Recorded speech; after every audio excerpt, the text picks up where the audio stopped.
नमस्कार। आज म तपाईहरुलाई गुड डेट र ब्याड डेट अथवा असल ऋण र खराब ऋणको बारेमा कुरा गर्न गइराखेको छु। हामीले विभिन्न प्रयोजनका लागि ऋण लिने गर्छौं। ती ऋणहरू कतिपय ऋण असल ऋण हुन्छन् र कतिपय ऋणहरू खराब ऋण पनि हुन्छन्। असल ऋण भनेको त्यस्तो ऋण हो जसलाई हामी लगानी गरेर त्यसबाट केही आय आर्जन गर्छौं र त्यो ऋण भुक्तानी गर्नको लागि हामी त्यसैबाट कमाएको आयलाई प्रयोग गर्छौं भने त्यस्तो ऋण असल ऋणभित्र पर्छ। अर्कोतर्फ खराब ऋण भनेको चाहिँ हामीले उपभोग गर्न लिएका ऋणहरू खराब ऋणभित्र पर्छन्। जस्तो हामीले कपडा किन्न ऋण लियौं भने त्यो ऋण खराब ऋणभित्र पर्छ।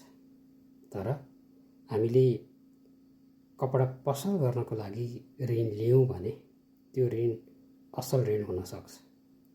हामीले रेस्टुरेन्टमा गएर खाना खानको लागि ऋण लिन्छौं भने त्यो ऋण अवश्य पनि खराब ऋणभित्र पर्छ। तर हामीले रेस्टुरेन्ट खोल्नको लागि ऋण लिन्छौं भने त्यो असल ऋणभित्र पर्छ।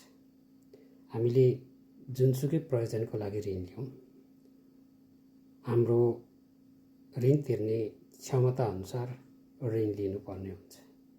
यदि हामीले ऋणलाई उपयोग गरेर थप आय आर्जन गर्न चाहन्छौं भने अवश्य त्यो हाम्रो एक किसिमको लगानी हुन्छ। यसले हामीलाई आर्थिक रूपमा सबल र सक्षम बनाउँदै लान्छ। तर यदि हामीले ऋण उपभोग गर्ने उद्देश्यबाट लिन्छौं भने त्यसले हामीलाई आर्थिक रूपमा कमजोर बनाउँदै लिएर जान्छ। यसैले आर्थिक रूपमा कमजोर हुने भन्दा आर्थिक रूपमा सबल हुने किसिमका ऋण लिनु नै उत्तम हुन जान्छ।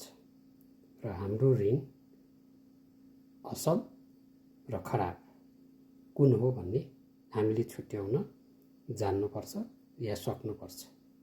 यदि हामीले हाम्रो क्षमता छैन भने क्षमताभन्दा कममै बस्न सिक्ने या हाम्रो खर्च गर्ने क्षमता भन्दा कममा उपभोग गर्ने, जसले गर्दा हामीलाई बचत र ऋण तिर्नको लागि पनि मद्दत पुग्न जान्छ।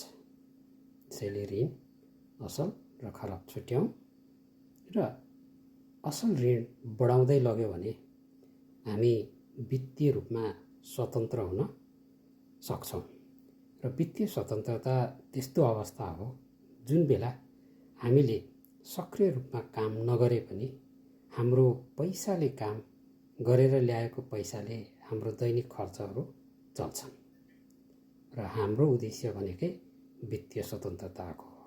हरेक पाइला वित्तीय स्वतन्त्रता, हरेक उद्देश्य वित्तीय स्वतन्त्रता, हरेक क्षण हरेक कामको लक्ष्य वित्तीय स्वतन्त्रता। त्यसका लागि कसरी काम गर्न सकिन्छ यो पुस्तकमा तपाईं पढ्न सक्नुहुन्छ र हेर्न सक्नुहुन्छ। यसमा असल ऋण र खराब ऋण दुवैको बारेमा पनि राम्ररी व्याख्या गरिएको छ र त्यो कसरी छुट्याउने त्यो पनि यसबाट हामी थप जान्न सक्छौं।